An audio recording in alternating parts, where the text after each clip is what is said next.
Quantos são animados para receber a palavra de Deus essa noite? Glória a Deus. Então vamos lá.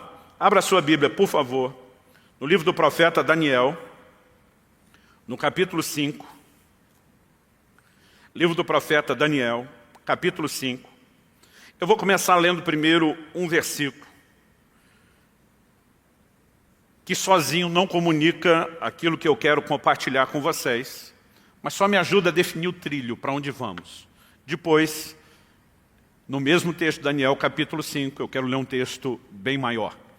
Bom, as palavras que definem aqui o nosso trilho hoje estão no versículo 27, que diz: pesado foste na balança e achado em falta. Eu creio que foi em 2011, eu preguei uma mensagem aqui intitulada Pesados na Balança. Depois, com o passar dos anos, olhando para essa, dei a impressão que era tema de dieta. Pesados na balança, eu decidi mudar. Mas a ideia é falar que Deus tem a sua própria balança e que Ele, como comunicou aqui, Ele nos pesa. Isso é uma alegoria que precisa ser entendido. Então, o novo tema dessa mensagem será a balança divina. E para que a gente consiga entender o pano de fundo, o background por trás da história, eu quero que você volte comigo lá no início do capítulo 5. Nós vamos ler primeiramente do versículo 1 até o versículo 6. O texto sagrado diz assim: o rei Belsazar deu um grande banquete a 1000 dos seus grandes e bebeu vinho na presença dos 1000. Enquanto Belsazar bebia e apreciava o vinho, mandou trazer os utensílios de ouro e de prata que Nabucodonosor, seu pai, tirara do templo, que estava em Jerusalém, para que neles bebessem o rei e os seus grandes, as suas mulheres e concubinas. Então trouxeram os utensílios de ouro que foram tirados do templo da casa de Deus que estava em Jerusalém, e beberam neles o rei, os seus grandes e as suas mulheres e concubinas. Beberam vinho e deram louvores aos deuses de ouro, de prata, de bronze e de ferro, de madeira e de pedra. E no mesmo instante apareceram os dedos de mão de homem, e escreviam defronte do candeeiro, na caiadura da parede do palácio real. E o rei via os dedos que estavam escrevendo. Então se mudou o semblante do rei, e os seus pensamentos o turbaram. As juntas dos seus lombos se relaxaram, e os seus joelhos batiam um no outro. Resumindo, o rei ficou apavorado. Versículo 7, eu não vou ler todos os versículos para ganhar tempo, mostra que o rei manda chamar todos os sábios, os magos, os encantadores, dizendo que quem conseguisse ler aquela escritura, declarar sua interpretação, seria honrado. O versículo 10 nos mostra que a rainha mãe se posiciona e diz para o rei não se assustar. Verso 11 ela diz: há no teu reino um homem que tem o espírito dos deuses santos. Lembrando aqui que isso é um ímpio falando, uma pessoa não temente a Deus, tentando explicar o que ela viu em Daniel, um profeta, um homem de Deus. Ela diz: há no teu reino um homem que tem o espírito dos deuses santos. Nos dias de teu pai, se achou nele luz e inteligência e sabedoria, como a sabedoria dos deuses. Teu pai, o rei Nabucodonosor, assim teu pai, o rei, o constituiu chefe dos magos, dos encantadores, dos caldeus e dos feiticeiros. Porquanto o espírito excelente, conhecimento, inteligência, interpretação de sonhos, declaração de enigmas e solução de casos difíceis se acharam nesse Daniel, a quem o rei pusera o nome de Beltesazar. Chame-se, pois, Daniel, e ele dará a interpretação. Verso 13 diz que Daniel é introduzido à presença do rei, eles conversam, o rei, na verdade, diz que esperava dele a interpretação.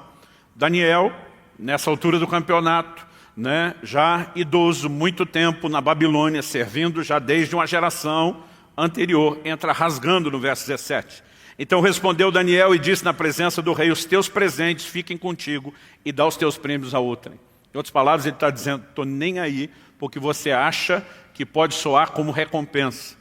Eu estou aqui para te dar uma mensagem sem intenção nenhuma de te agradar. E o texto nos diz o seguinte, ele termina o verso 17 dizendo: eu lerei ao rei a escritura e lhe farei saber a interpretação. 18. Ó rei, Deus o Altíssimo deu a Nabucodonosor teu pai o reino e grandeza, glória e majestade. Por causa da grandeza que lhe deu, povos, nações e homens de todas as línguas tremiam e temiam diante dele. Matava a quem queria e a quem queria deixava com vida. A quem queria exaltava e a quem queria abatia. Deixa eu fazer uma pausa na leitura. Babilônia se tornou, na história da humanidade, o primeiro império de proporções mundiais. O primeiro reino que dominou e subjugou todos os outros reinos da terra. Isso depois se estendeu quando Babilônia foi sucedida pelos Medo-Persas. Aconteceu uma terceira vez quando a Grécia de Alexandre o Grande assume o lugar dos Medo-Persas. E uma quarta vez quando o Império Romano, assume o reinado mundial, até então exercido por esses três grupos, por essas três etnias. Depois, com o final do Império Romano, nunca mais houve um reino ou uma dominação global.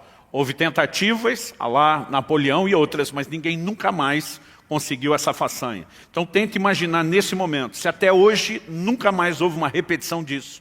Naqueles dias era a primeira vez que alguém dominava a terra toda. Daniel está se dirigindo a Belsazar, filho de Nabucodonosor, o homem que governou toda a terra nos seus dias. Estamos assim num momento único da história e ele reconhece, seu pai só teve o que teve porque Deus o exaltou. Verso 20. Quando, porém, o seu coração se elevou e o seu espírito se tornou soberbo e arrogante, foi derribado do seu trono real e passou dele a sua glória.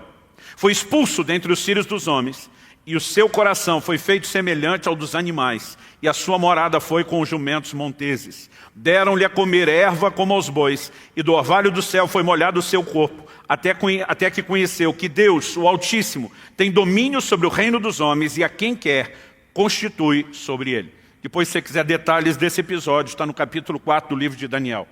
Ele foi advertido em sonhos, que se seguisse com o coração soberbo, como ele estava falando da grande Babilônia que ele edificou, Deus ia mostrar para ele quem é que mandava no pedaço. Esse homem passa 7 anos fora de si, sem juízo, vivendo como um animal no meio dos animais, até que se humilhou diante de Deus e o Senhor lhe devolveu a glória. Daniel trata disso como um episódio conhecido por todos e diz no versículo 22, tu, Belsazar, que é seu filho, não humilhaste o teu coração, ainda que sabias tudo isso. Em outras palavras, ele está dizendo, o que eu estou falando não aconteceu num cantinho escondido do reino, todo mundo sabe disso, e mesmo você. Verso 23. E te levantaste contra o Senhor do céu, pois foram trazidos os utensílios da casa dele perante ti, tu, os teus grandes, tuas mulheres, as tuas concubinas, bebestes vinho neles. Além disso, deste louvores aos deuses de prata, de ouro, de bronze, de ferro, de madeira e de pedra, que não veem, não ouvem, nem sabem. Mas a Deus, em cuja mão está a tua vida e todos os teus caminhos, a Ele não glorificaste. Detalhe, um banquete feito para 1000 dos grandes, provavelmente gente de todas as províncias desse império mundial. Era algo que requeria muito planejamento. Eles já estão no meio da festa, quando Belsazar dá uma ordem, traga os utensílios sagrados que foram trazidos de Jerusalém, da casa de Deus. Quando Nabucodonosor conquista Jerusalém, e você vai ler a respeito dessas coisas, seja do livro de Jeremias, ou no segundo livro de Crônicas, quando eles são levados em cativeiro, o templo, juntamente com a cidade, foi destruído e todos os utensílios sagrados que se usavam no templo, no culto a Deus, foram levados para lá. Nesse momento, Belsazar de improviso dá uma ordem, nós não vamos beber na prataria ou no que quer que seja que está arrumado aqui. Ele diz, eu vou arrumar um negócio diferente para a gente beber.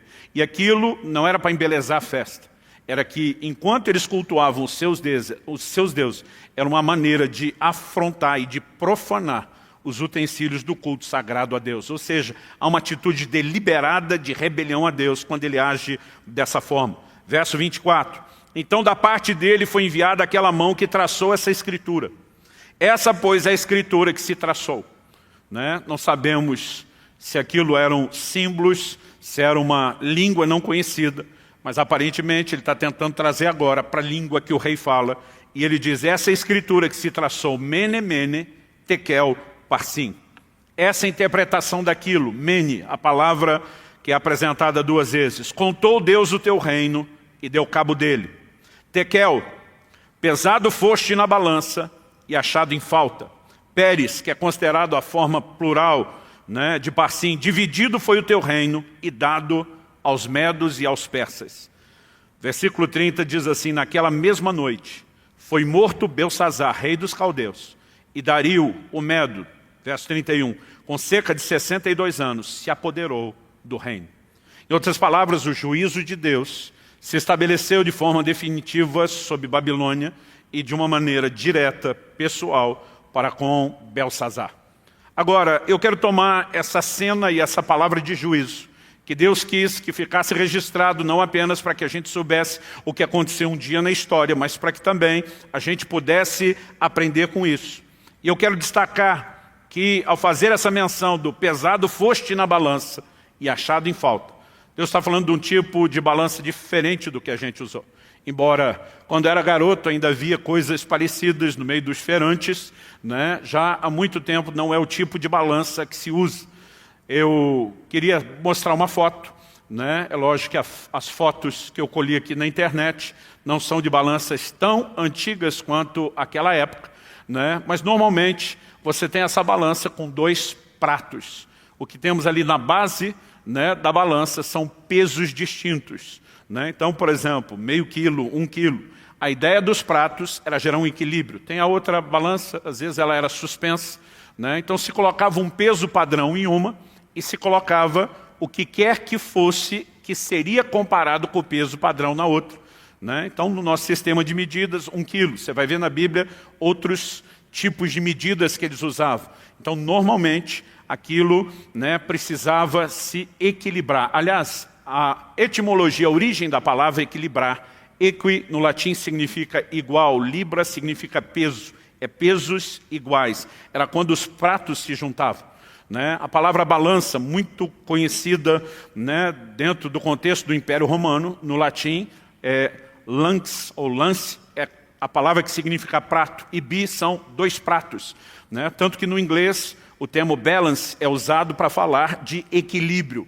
Então Deus está dizendo, pesado foste na balança e achado em falta. Com isso Deus está comunicando o quê? Eu tenho um peso, um padrão para avaliar você. E no seu caso, Belsazar, Deus falando com ele, você está em dívida. Você não está atendendo ao padrão que eu estabeleci.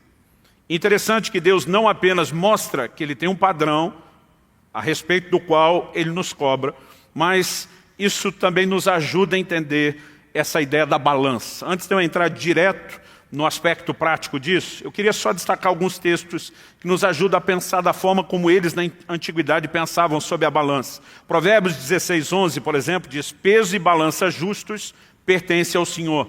Obra sua são todos os pesos da bolsa. Né? Quando a Bíblia fala de peso e balança justa, é que muitos comerciantes, querendo ganhar dinheiro através de extorsão, mudavam o peso referência por algo inferior. Então se cobrava mais e acabava se entregando menos. A mesma coisa aparece, né, em Provérbios 20, 23, que em vez de falar da balança justa, vai falar da injusta. O Senhor detesta o uso de 2 pesos e uma balança desonesta não é boa. Aliás, nós temos um ditado antigo, 2 pesos, 2 medidas, para dizer justamente uma comparação que é injusta. Né? Qual era a mensagem simbólica aqui? Deus tem uma balança e nos pesa ou nos compara com o seu padrão. Jó, capítulo 31, dos versículos 4 a 6, diz o seguinte, será que Deus não vê os meus caminhos e não conta todos os meus passos? Se andei com falsidade, ou se o meu pé se apressou para o engano, que Deus me pese numa balança justa e conhecerá a minha integridade. Essa declaração, obviamente, um sentido metafórico, não literal. Davi fala de homens que foram pesados em balanças e achados abaixo do padrão. De novo, a linguagem é alegórica. No Salmo 62:9 ele diz, pura vaidade são os homens plebeus. Os de fina estirpe não passam de falsidade. Pesados em balança, eles juntos são mais leves do que a vaidade. Salomão também fez uso desse tipo de ilustração, né? Provérbios 16:2 diz, todos os caminhos do homem são puros aos seus olhos, mas o Senhor pesa o espírito. Outras versões diz, pesa as motivações. Né? O espírito e a motivação não têm o peso físico, mas está falando de Deus estabelecer esse referencial de comparação. A pergunta a ser feita é, já que eu e você não somos o Belsazar que recebeu diretamente essa palavra, pesado foste na balança e achado em falta, o que nós precisamos saber é que Deus tem uma balança. E para que, diferente dele, nós não venhamos ser achados em falta, a pergunta é como Deus pesa as pessoas. Como Deus pesa eu e você. Como essa balança divina funciona. Então, eu quero destacar que no caso de Belsazar, houve 3 aspectos ou fatores distintos que foram levados em questão. O primeiro deles, eu destacaria aqui o fator tempo. Dos versículos 18 a 21, Daniel enfatiza toda a revelação de Deus a Nabucodonosor, pai de Belsazar. Como quem diz, você cresceu vendo durante todos esses anos as intervenções, as ações, as exortações de Deus. Você teve tempo para corresponder com algo e não levou a sério o tempo. Eu quero destacar em primeiro lugar o fator tempo. O segundo, no verso 22, o primeiro a gente encontra de 18 a 21, Daniel 5, depois na sequência no verso 22, ele diz assim, e tu sabias disso. O segundo elemento é o fator conhecimento. E no verso 23 na sequência, ele obviamente aponta para o rei Belsazar, um ato de deliberada rebelião. Ele diz, te levantaste contra o Senhor do céu. Quando traz os utensílios, ele diz, você intencional e deliberadamente se levantou contra Deus. Você foi infiel. O terceiro fator, portanto, através do qual Belsazar foi medido, foi o quesito fidelidade. No caso dele, a falta de fidelidade, por isso que ele foi achado em falta.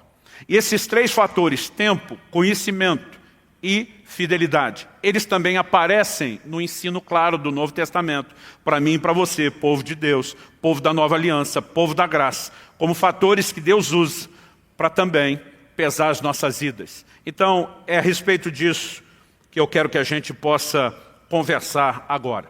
Vou destacar tempo a cada um desses 3 fatores aqui. Em primeiro lugar, vou enfatizar a questão do tempo. Em segundo lugar, a questão do conhecimento. Em terceiro lugar, a questão da fidelidade, como fatores que Deus usa para nos pesar, para nos avaliar. Então vamos lá.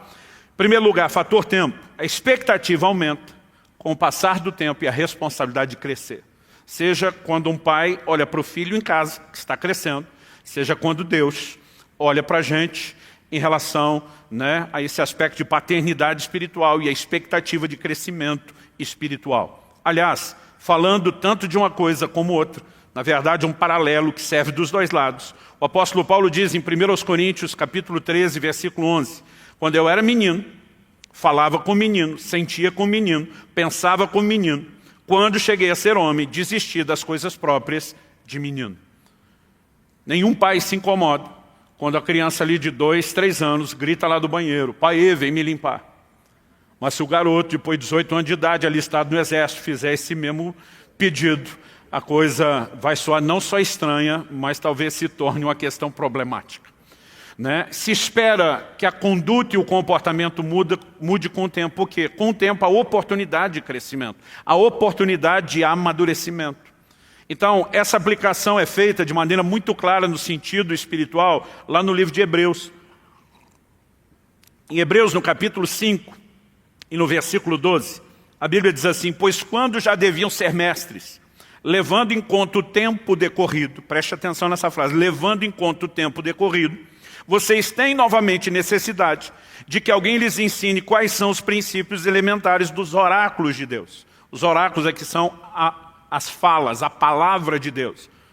Ou seja, o autor está dizendo, gente, vocês já têm tempo de caminhada cristã, de janela, de vida com Deus, para poder estar ensinando outros, e não aprenderam ainda nem o beabá.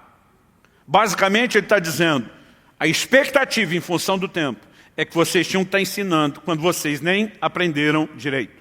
Então, o passar do tempo, ele gera essa expectativa, e ela deve aumentar com o passar do tempo, sob a responsabilidade de crescer e corresponder de uma forma diferente.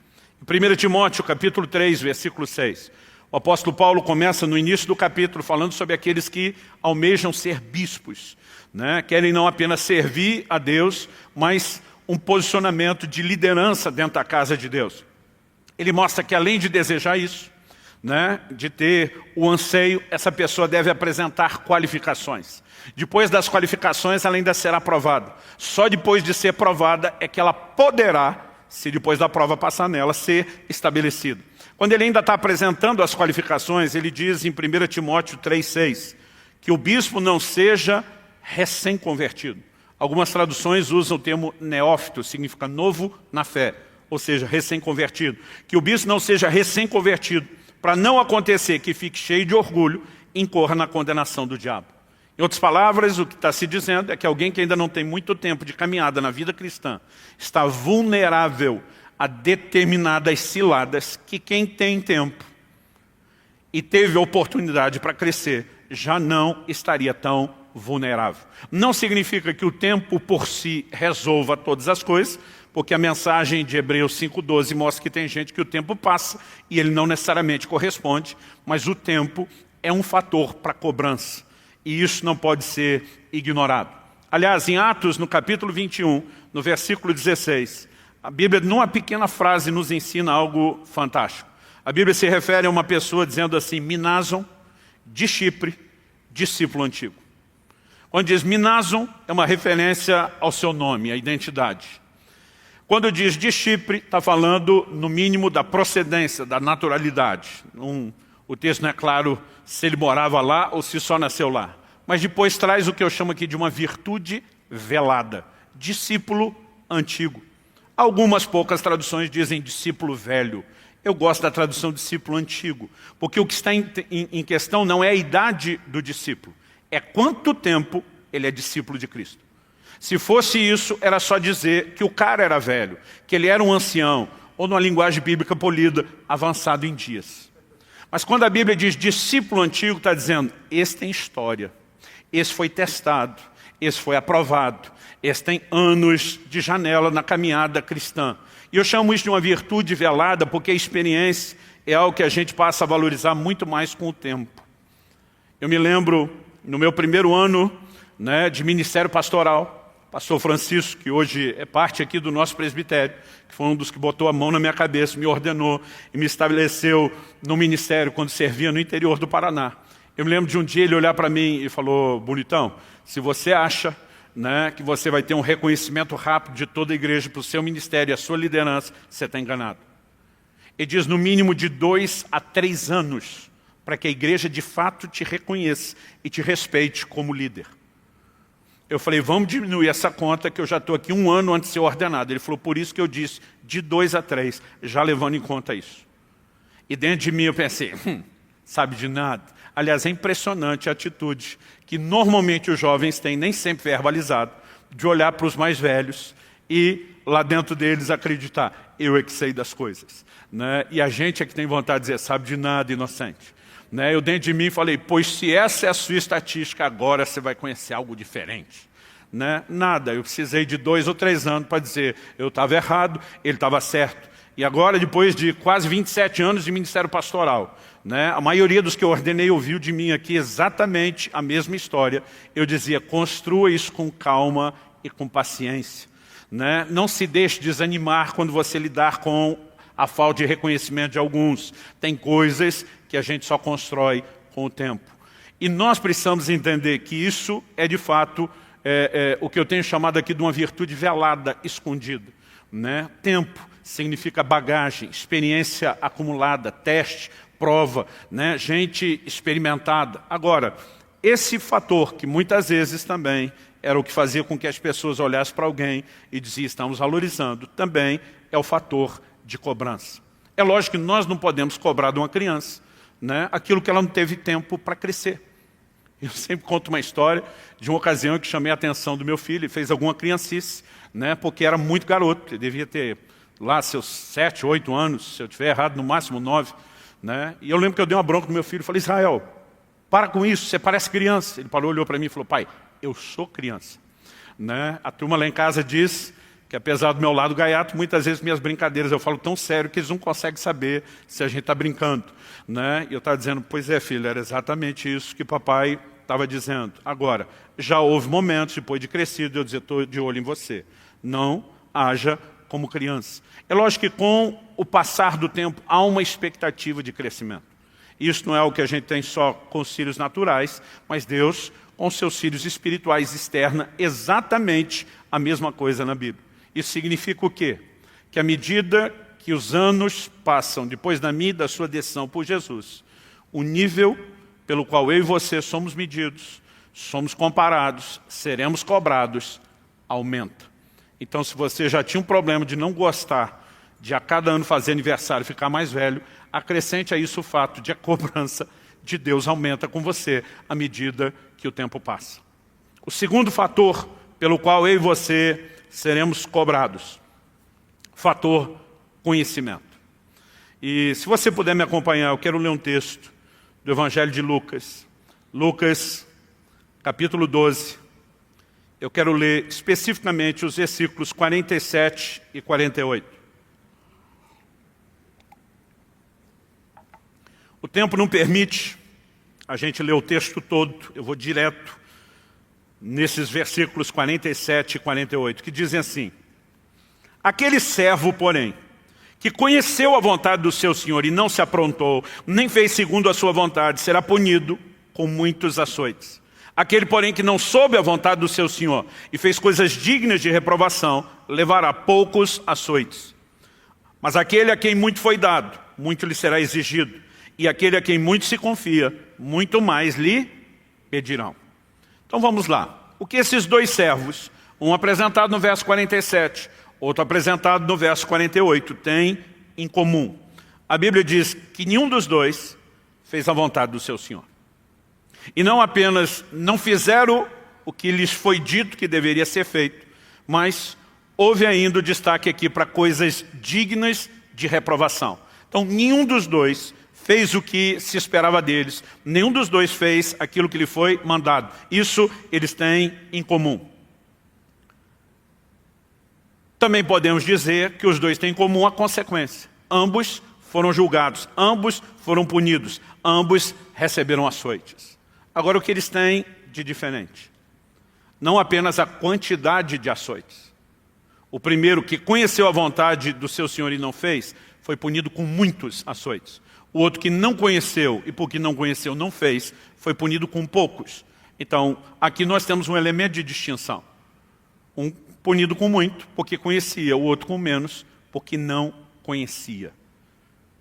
E eu acho que aqui nós temos um fator importante, né? A diferença entre os dois é que quem não conheceu a vontade, o primeiro que conheceu a vontade e não fez, foi julgado por não fazer aquilo que sabia que tinha que ser feito. Mas pastor, o outro não conheceu. Exatamente por isso vai ser julgado com menos açoites. Porque ele está sendo julgado não só por não fazer, mas está sendo julgado por não ter buscado conhecer. Então essas coisas precisam ser levadas em questão, né? Um julgado porque não correspondeu à altura do conhecimento, o outro por não ter buscado o conhecimento. Quando a gente reconhece essas coisas, não dá para desassociar a frase final do versículo 48, quando Jesus diz: a quem muito foi dado, muito será exigido. Em outras palavras, você vai ser cobrado na proporção do que recebe. Ela vale para o tempo de vida cristã e ela vale para o conhecimento. Em outras palavras, nós podemos chegar à conclusão de que o conhecimento da verdade, ele não é só um privilégio, ele também é uma responsabilidade. Isso significa que a cada ministração como essa, eu estou aumentando o peso de responsabilidade sobre cada um de vocês. Eu estou colocando um pouquinho mais de peso naquela balança, naquele referencial, naquele padrão, pelo qual Deus irá cobrar você. E quando olhamos para a Escritura, é evidente que o juízo é proporcional ao conhecimento. Deixa eu citar um outro texto. Ele está na segunda epístola de Pedro, no capítulo 2, nos versículos 20 e 21. Se você for rápido de endereço, tenta localizar. Senão, talvez só anote, você pode ler depois. Né? Esse texto traz uma mensagem forte, eu diria pesada. O apóstolo Pedro diz assim: portanto, se depois de terem escapado das contaminações do mundo, mediante o conhecimento do Senhor e Salvador Jesus Cristo, se deixam enredar e de novo são vencidos, o seu último estado se tornou pior do que o primeiro. Pois teria sido melhor que eles nunca tivessem conhecido o caminho da justiça, do que após conhecê-lo voltar atrás, se afastar do santo mandamento que lhes havia sido dado. Olha que sério. No verso 20, ele fala de gente que já escapou das contaminações do mundo, mediante o conhecimento do Senhor e Salvador Jesus Cristo. Está falando da conversão, do novo nascimento. No entanto, se essas pessoas se deixam enredar de novo a ponto de serem vencidos, seu último estado se tornou pior do que o primeiro. Eu me aborreço com gente dizendo que o crente pode brincar à vontade com o pecado em nome da graça e que não tem problema nenhum. A Bíblia está dizendo que um crente nessa condição está no estado pior do que o não crente. O não crente morreu naquele estado, vai acontecer o que com ele? Está perdido. Ou se você quiser tirar a linguagem teológica e usar uma linguagem mais honesta, popular, está lascado. Agora, a Bíblia diz que o que desviou e esculhambou está pior do que o primeiro. E, no entanto, está salvo. Como é que você vai entender isso? Agora, a ênfase é colocada onde? Ele diz, melhor lhes teria sido, nunca tivessem conhecido o caminho da justiça. Mas pastor, se nunca tivesse conhecido o caminho da justiça, eles não iam para o inferno? E era melhor não ter conhecido, sim, porque vai para o inferno do mesmo jeito, com a diferença de que, tendo conhecido, ainda no inferno vai ter um juízo mais severo do que o que não conheceu. Então, essas coisas precisam trazer temor ao coração. Pastor, o senhor está tentando tocar o terror na gente? Não achei que precisava explicar. Isso significa, eu vou repetir, que conhecer a verdade não é apenas um privilégio, é uma responsabilidade. No entanto, ao longo dos anos, eu tenho visto o mesmo engano que se manifesta no pensamento, num poder dedutivo incrível de alguns irmãos, que logo parecem dizer, então é melhor não conhecer. Porque se eu vou ser cobrado de acordo com o tempo, não dá para falar isso, é melhor o tempo não passar, porque ele sabe que não tem jeito. Mas alguns dizem, então é melhor não conhecer. Porque se o peso na balança com o qual sou comparado está aumentando do outro lado com conhecimento, é melhor não conhecer. Eu digo, errado. Quem não conhece não pode ser fiel e também vai ser julgado. Então, a lógica é dizer, é melhor conhecer e corresponder. O problema é que sempre tem um malandro que ele quer conhecer sem ter que corresponder, ou não conhecer para não precisar corresponder. A ideia, gente, é corresponder. E o que Deus está dizendo é que é possível corresponder. O Deus justo que vai nos julgar depois não seria injusto em comunicar algo para mim e para você que não está no nosso alcance fazer. Aliás, é para isso que nós temos a graça de Deus. Não é para justificar a desobediência, é para empoderar a nossa obediência, é para nos capacitar a atender às expectativas dele. Então, quando a gente pensa dessa forma, talvez a coisa tenha uma outra maneira de ser entendida, e acredito que dessa forma fica mais leve. Eu quero compartilhar um testemunho pessoal que ilustra essa verdade e a aplicação dela. Há mais ou menos 19 anos atrás, eu era parte de uma equipe ministerial, não era o pastor principal. Estávamos vivendo uma fase dentro de um contexto específico, o tempo não me permite entrar em detalhes, onde dentro da própria equipe a gente estava diante de alguns dilemas, tendo que resolver nossas coisas, né? O nosso líder nos deu liberdade nas reuniões de todo mundo rasgar o coração, falar o que acha, o que pensa, tratar tudo da forma mais honesta possível, e nós passamos a fazer isso. O problema é que depois de algumas dessas reuniões, quando a gente saía dela, a gente continuava a mesma conversa, na ausência do líder. E a mesma liberdade que ele deu, da gente falar para ele o que achava e pensava dele, a gente decidiu continuar usando do lado de fora. Eu lembro que, por aqueles dias, eu tive uma experiência que eu nunca mais viria a esquecê-la. Acabei tendo uma erisipela. Isso não é coisa que acontece com tanta frequência na nossa geração. No início, o médico estava me acompanhando, não estava conseguindo entender. Eu lembro que naquela ocasião, a avó da Kelly estava em casa nos visitando, e depois de uns dias eu falei, olha, a avó da Kelly deu uma olhada aqui na minha perna e disse que isso é erisipela. O médico falou, se ela falou, então é. Eu falei, quem estudou medicina é você. Ele falou, minha geração quase não viu isso. Ele diz, os antigos viam muito mais.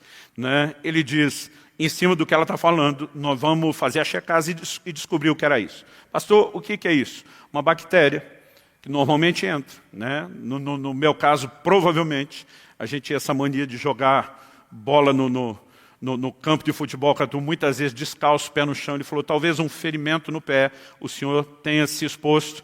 Normalmente ela precisa pegar a imunidade baixa. Né? Ele falou, é uma combinação de equações, e é por isso que é cada vez mais difícil. É uma coisa tão forte para você ter ideia, um antibiótico qualquer, né, como por exemplo uma penicilina, não consegue combater. Eu tive que tomar o Cipro. Naquela época dos ataques e atentados nos Estados Unidos, eles estavam usando isso para combater o antrax. Era uma situação que ela dá uma febre localizada, no meu caso foi na perna esquerda, na canela, né? É uma febre interna localizada terrível, a ponto da minha pele ter necrosado, morrido com o calor da febre. O tecido da pele queimou praticamente todo, à frente e atrás da perna. Não bastasse essa febre terrível, que é só localizada, ela de alguma forma acaba atacando a circulação sanguínea. Então, assim, quando baixava a perna, eu tinha que ficar deitado. Quando baixava a perna, e eu tinha que fazer isso pelo menos uma vez por dia, ela levantar e ir ao banheiro, tomar banho, resolver tudo por dia, numa levantada. Era insuportável. Eu às vezes urrava, porque quando o sangue descia com força para passar ali, né, era algo terrível. Eu não vou gastar tempo descrevendo, mas eu nunca experimentei nada em termos físicos que fosse tão ruim, tão terrível como aquilo que eu passei. Na primeira semana, ainda usei como desculpa o problema que estava e dizer, pelo menos vai ser uma chance de dar uma boa parada, vou ter aqui meu tempo com Deus, vou orar, vou ler a Bíblia, vou buscar o Senhor. Mas pensa num negócio que eu não conseguia fazer. Né? A primeira semana se arrastou lentamente, o tempo não passava, a oração não fluía, a leitura bíblica não fluía. No final da semana eu desisti e falei para a Kelly, comece a trazer os livros. Eu vou estudar outras coisas para aprender, que eu não está rendendo meu tempo com Deus. Mas depois de algum tempo, naquela segunda semana, eu também desisti dos livros. Falei, não estou cabeça, não estou conseguindo estudar, não estou aprendendo, o negócio não está fluindo. Falei, Kelly, sobe a TV para o quarto, vai ser entretenimento.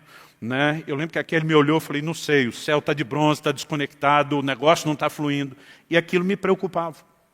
Eu lembro que um dia eu estava orando e falei, Senhor, já fiz de tudo, já apliquei fé, repreendi, né? Tive meus posicionamentos de confissão na palavra, falei, nunca lidei com uma situação que durou tanto tempo, eu já estava na 3ª semana de cama. E um dia eu estava lá desabafando com Deus, falei, não sei o que está acontecendo, não sei porque que esse quadro não mudou e não reverteu, mas eu brinco às vezes que isso não é nem oração, é meio choração, é quando você está só reclamando com Deus. Não esperava uma resposta. E de repente o Espírito Santo quebra o silêncio na 3ª semana, porque Deus não tinha falado absolutamente nada comigo nesse tempo.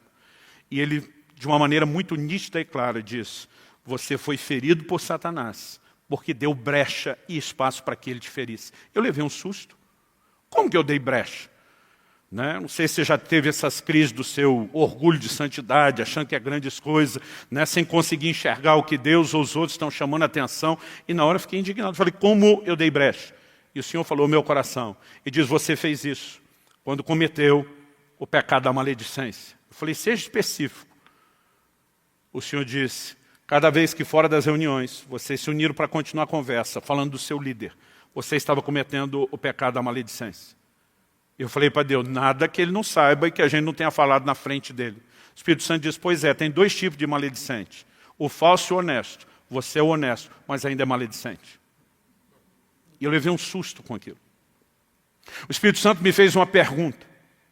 Ele disse, se você estivesse no meu lugar de Deus, precisando enviar o seu filho à terra, que fosse entrar como um bebê, precisaria de crescimento e de um pai que o cuidasse, que servisse de referência, quais as virtudes você procuraria nesse pai substituto terreno? Puxei uma folha de papel, comecei a anotar. Eu já tinha anotado mais de 50 virtudes. Quando o Espírito Santo disse, para a sua lista agora. Nem continua. Ele diz, vai ver o que a minha palavra diz sobre José. Porque ela só diz 2 coisas sobre José. A minha lista não era tão grande como a sua.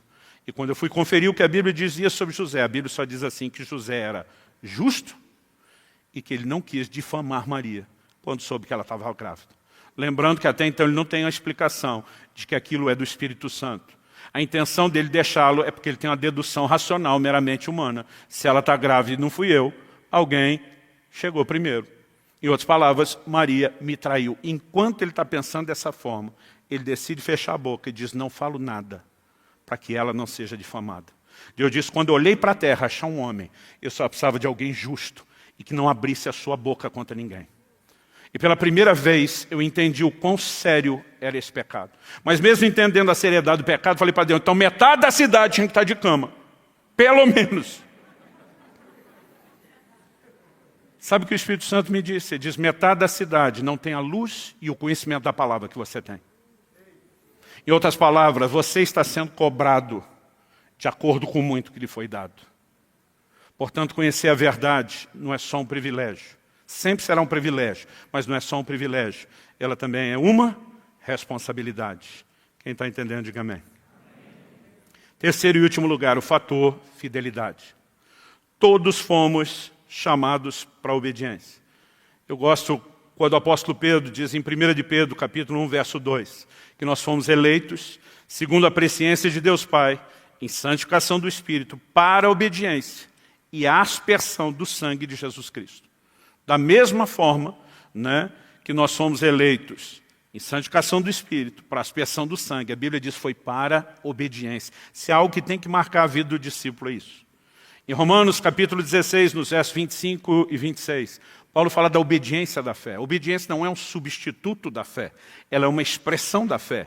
Ele diz, ora, ao Deus que é poderoso para confirmar vocês, segundo o meu evangelho e a pregação de Jesus Cristo, conforme a revelação do mistério guardado em silêncio desde os tempos eternos, e que agora tornou-se manifesto e foi dado a conhecer por meio das escrituras proféticas, segundo o mandamento do Deus eterno, para a obediência da fé entre todas as nações. Todos somos chamados para a obediência. Jesus, em Mateus 28, 20, diz para fazer discípulos das nações, batizá-los, e ele diz, ensinando-os a guardar todas as coisas que eu tenho ordenado a vocês. Além do aspecto geral da obediência aos mandamentos de Deus, e a fidelidade entra nisso. Aliás, a raiz da palavra fidelidade é fé. E eu estou usando fidelidade aqui em vez de obediência, né? Porque a fidelidade ela ainda entra com aquele elemento e aquela ideia de uma acuracidade, uma precisão na obediência, que é uma expressão de fé. Todos nós precisamos obedecer tudo aquilo que sabemos de Deus. Diferente de Belsazar, que tinha uma vaga noção e não obedeceu nem aquilo que tinha. Eu e você, que temos o Espírito Santo dentro de nós, podemos ir um nível além. Além das Escrituras, a base de tudo, nós precisamos levar em conta também o aspecto personalizado da obediência a Deus. Pastor, o que é o aspecto personalizado? Além dos mandamentos que servem para todos nós podemos receber determinados comissionamentos de Deus que são pessoais. Em Atos, no capítulo 26, nos versículos 19 e 20, a Bíblia nos mostra que quando o apóstolo Paulo está diante do rei Agripa, dando testemunho da sua conversão, de como Jesus apareceu para ele, ele diz o que foi que Jesus falou. Eu te envio aos gentios, né? Eu vou te livrar das mãos do seu povo, aqui eu te envio, e também os gentios, para lhes abrir os olhos, para convertê-los das trevas para a luz. Ele dá uma lista. Depois, no verso 19 e 20, ele conclui a ideia da seguinte maneira. Assim, ó rei Agripa, não fui desobediente à visão celestial, mas anunciei primeiramente aos de Damasco e em Jerusalém, por toda a região da Judéia e também aos gentios, que se arrependessem e se convertessem a Deus, praticando obras dignas de arrependimento. Em outras palavras, ele vai dizer, eu só estou aqui sendo julgado diante de você, porque eu não fui desobediente à visão celestial. Desde o dia em que Jesus me apareceu e me comissionou, eu tomei uma decisão, eu vou obedecer esse comissionamento pessoal que eu recebi. Não era todo mundo que estaria diante de reis, como Jesus falou que Paulo estaria. Não era todo mundo, né, que seria levado aos gentios da forma como Deus o levou. Então, tinha o aspecto do que nós podemos chamar da grande comissão para todo mundo, mas aqui Paulo está falando num nível personalizado. E eu e você precisamos entender a responsabilidade de não só andar nos mandamentos claros da palavra de Deus, mas de cultivar um relacionamento de sensibilidade ao Espírito Santo, inclusive em questões que nos são trazidas de forma bem pessoais. Aliás, quando eu abordo essa questão da fidelidade como essa acuracidade, a precisão na obediência, eu me lembro de um dilema que eu carreguei por muito tempo, entre duas parábolas de Jesus. Em Mateus, no capítulo 25, nós temos a parábola dos talentos. Talento era uma medida monetária, era uma grande soma de dinheiro que foi confiado, né, a alguns servos para que eles trabalhassem o dinheiro e multiplicassem o capital investido que foi colocado na mão deles. A outra parábola está em Mateus 20, é chamada a parábola dos trabalhadores. Alguém sai contratando trabalhadores para vir ao longo de todo o dia. Uns trabalharam 12 horas, que a jornada de trabalho era de sol a sol, do nascer ao pôr do sol, 12 horas. Mas alguns foram trabalhando metade do expediente, menos ainda, as últimas horas. Teve um grupo que trabalhou só a última hora. Interessante, quando eu olhava para essas duas parábolas, me soava um tanto quanto contraditório. Na parábola dos talentos, nós temos 2 servos, que podem ser considerados fiéis, e um infiel. Os 2 foram chamados de fiéis, multiplicaram 100% aquilo que lhes foi dado. Um recebe 5 talentos. Como eu disse, talento era uma quantia imensa de dinheiro. 5 talentos nem se fala. Quando vai prestar contas, ele diz para o senhor, aqui está os 5 que você me deu, aqui está os outros 5 que eu ganhei. E multiplicou o capital em 100%. A Bíblia diz que Deus distribuiu a cada um segundo a sua capacidade. Porque Deus não é injusto para exigir de ninguém algo que ele não possa fazer. Então o outro recebeu 2 talentos. Ainda era uma grande soma, mas não se compara dos 5. Quando vai prestar conta, ele diz, o senhor me deu 2 talentos, aqui estão eles, e outros 2, também multipliquei 100%. Os 2 são chamados de servos fiéis, são elogiados. Mas um diz, eu fiquei com medo de perder seu dinheiro, eu enterrei, então agora que o senhor voltou, estou tirando, devolvendo, está aqui, não perdi nada. O senhor olha para ele e diz, você foi infiel. Eu esperava que você multiplicasse. Então, obviamente, a recompensa, ela sempre está relacionada àquilo que cada um fez. Aliás, ao longo de toda a Bíblia. Quando a Bíblia diz que cada um de nós será julgado segundo as suas obras, nós sabemos que o galardão, a recompensa, seja um aspecto positivo ou negativo, é de acordo com o que cada um fez. Mas aí chegava em Mateus 20, tinha um que trabalhou o dia inteiro, outro trabalhou não necessariamente o dia todo, outro metade do dia, outro menos a metade do dia. A gente trabalhou 1 hora. Desde os primeiros, contratados para trabalhar 12 horas, disse, se você for trabalhar, eu vou te pagar um denário. O denário era o pagamento de um dia de trabalho, de uma jornada. Mas na hora de acertar, ele começa dos últimos. E quem trabalhou 1 hora só, ganha um denário. Quando ele começa a pagar quem trabalhou 1 hora só, que ganha um denário, os que trabalharam o dia inteiro começam a pensar, então nós vamos ganhar mais. Porque se aquele camarada trabalhou 1 hora só, ele não vai igualar a gente, que suportou o sol, a fadiga, o dia todo. Mas quando chegou a vez deles, eles ganharam um denário. E eles reclamam. O senhor diz, não foi isso que eu combinei com você? Que você ia trabalhar o dia todo e que eu ia te pagar um denário. Ah, mas o senhor deu para outro. Eu faço o que eu quero com o que é meu. É quase um clássico bonito e bem falado. Não é da sua conta a maneira que eu lido. E Jesus encerra essa história de um jeito que deixava dúvida. Quer dizer, no fim, o céu tem um regime socialista. Não importa a dedicação de cada um, todo mundo vai desfrutar a mesma coisa, mas isso contradiz todo o resto da Escritura, não só um versículo. Então alguns começaram a tentar explicar, não, isso deve ser galardão de salvação. Irmão, em lugar nenhum, galardão de salvação tem a ver com trabalho. Nossas obras são sempre uma cooperação e uma correspondência com Deus, mas a graça é favor imerecido e a Bíblia diz que o salário para quem trabalha é dívida. E a salvação não pode ser tratada dessa forma. Então eu pensava assim, como que a gente lida com isso? Até que um dia o Espírito Santo abriu minha mente, me fez entender. É lógico, se há trabalho e se há salário, nós não estamos falando de salvação, estamos falando de galardão. Qual é a diferença? A diferença é que Deus não vai nos comparar uns com os outros em relação ao que cada um fez. Aliás, nós não fomos chamados todo mundo para fazer as mesmas coisas. Às vezes eu pensava, poxa, então o cara que foi aquele evangelista internacional, que ganhou milhares, milhões para Jesus, vai ter um galardão enorme. E eu pensava, se eu não tive o chamado dele, eu não tenho a menor chance de ser rico na outra vida. Já não fui nessa, não vou ser na outra. E aí eu pensava, o sistema, ainda que seja justo em recompensar quem faz, é injusto em não permitir que todo mundo faça a mesma coisa. E foi esse outro dilema que Deus também resolveu quando Ele me fez entender. Se eu chamei um para trabalhar 12 horas e ele foi fiel no que eu chamei, o galardão é pela fidelidade e não pela produtividade. Se eu chamei um para trabalhar 1 última hora e ele foi fiel no que eu fiz, o galardão é a fidelidade e não a produtividade. Na verdade, Deus não vai nos comparar uns com os outros. O peso de fidelidade, o fator fidelidade que vai ser colocado na balança é o que eu combinei com você foi cumprido.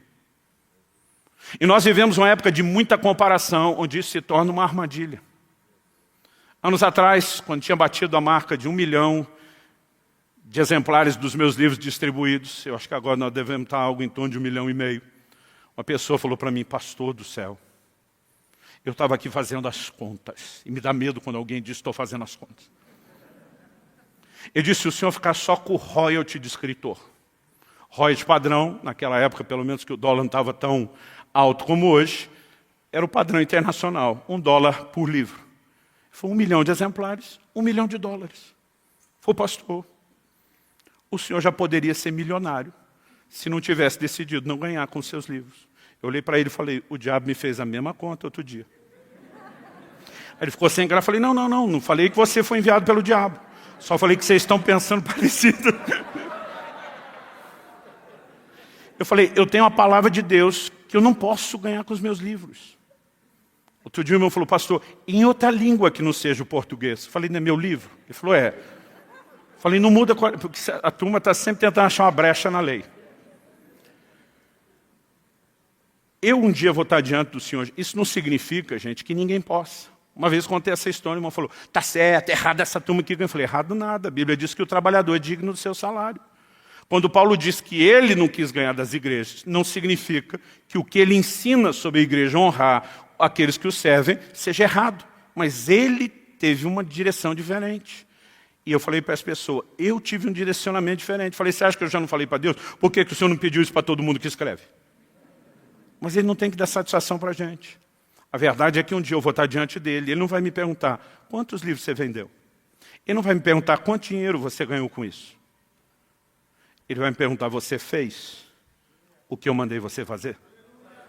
E naquele dia eu não tenho direito nenhum de me comparar com ninguém, porque o trato é ser fiel naquilo que ele espera de mim, e não na comparação com os outros. Dá para entender a diferença?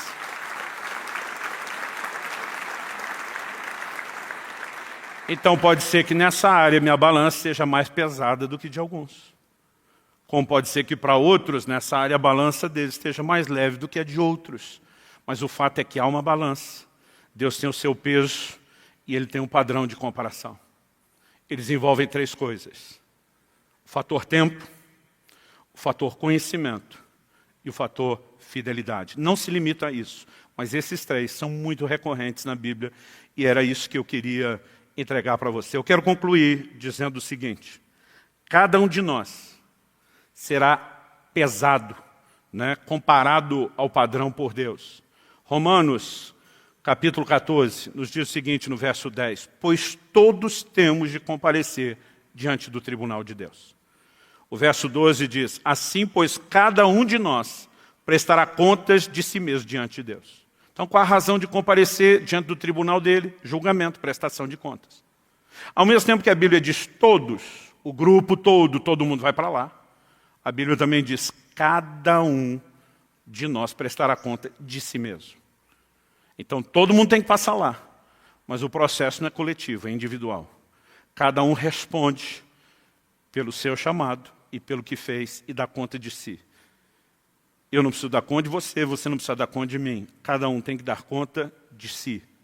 E isso precisa gerar no meu e no seu coração o temor de viver uma vida consequente. Outro dia alguém falou, não, pastor, essa mensagem aí de juízo é opressora, é para tocar o terror. Eu falei, depende da sua percepção. Você deve ter uma forma muito negativa de olhar a vida, eu falei para ele. Não.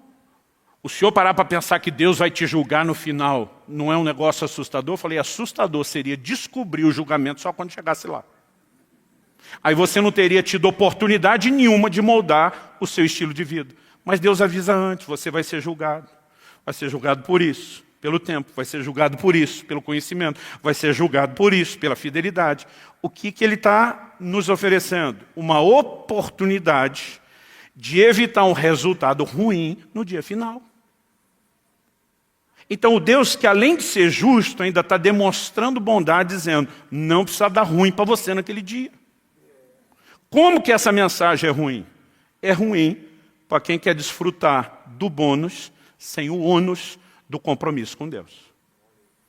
Agora, para quem quer viver um comprometimento sério, profundo em todas as áreas, a gente tem que ser grato por dizer, Deus, além de justo, é bondoso para nos avisar antes e permitir que a gente permeie, calcule, projete toda a nossa caminhada, de forma a poder ser honrado naquele dia e não ter uma surpresa ruim.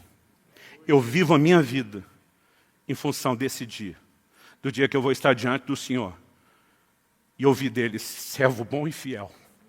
Entra entra para o gozo do seu Senhor. Naquela hora, quando eu ver o sorriso no rosto do meu Senhor Jesus, qualquer coisa terá valido a pena. Passou o tribunal, não te assusta, não. Eu ficaria assustado se eu chegasse lá sem ter tomado conhecimento dele. Mas porque ele avisou antes e me deu todas as chances de me adequar a isso. Eu sou grato a Deus e eu decido pautar a minha vida e construí-la sobre aquilo que ele revelou. Quem está entendendo, diga amém. Vamos ficar em pé para parecer que está acabando.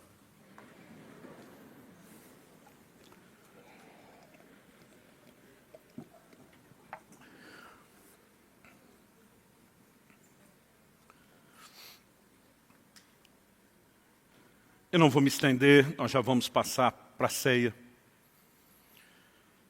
Mas eu gostaria que nós orássemos pelo menos um pouquinho juntos. Eu tenho dito que isso é um hábito que devemos ter sempre depois de receber a palavra. Pai, eu oro por cada um dos meus irmãos e irmãs.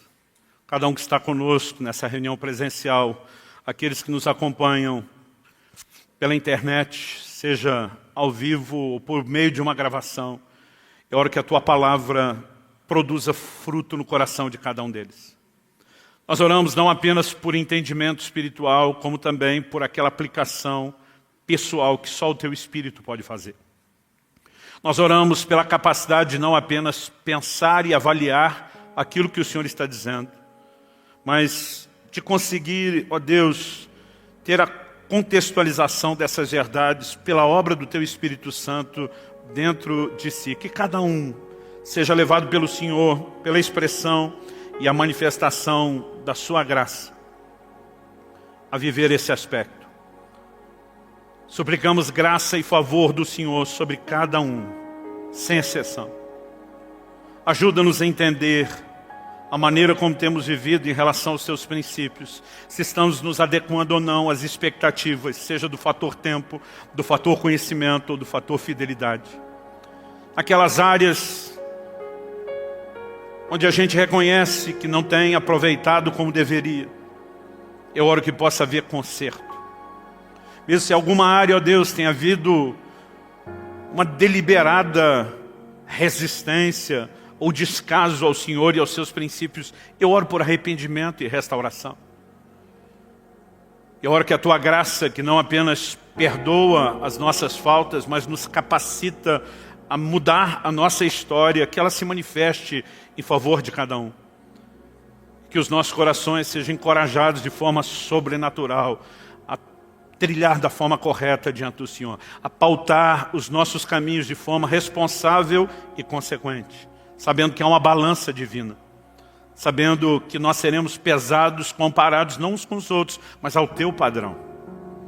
E queremos em cada um desses fatores, ao ser pesado, poder sorrir para o Senhor e dizer muito obrigado por ter nos avisado antes, por ter nos preparado, por ter nos dado condições de terminar bem diante do Seu tribunal e no dia da prestação de contas. Que nenhum de nós espere esse dia para descobrir aquilo que não quis conhecer ou para se arrepender da não correspondência. Sopra sobre nós, Espírito Santo, gerando uma consciência forte, viva dentro de cada um de nós, da Tua palavra. E derramando a graça para corresponder contigo. É a nossa oração, é o nosso clamor em nome do Senhor Jesus. E para a glória de Deus. Se você crê e concorda, diga amém. Se você recebe essa palavra, diga eu recebo em nome de Jesus.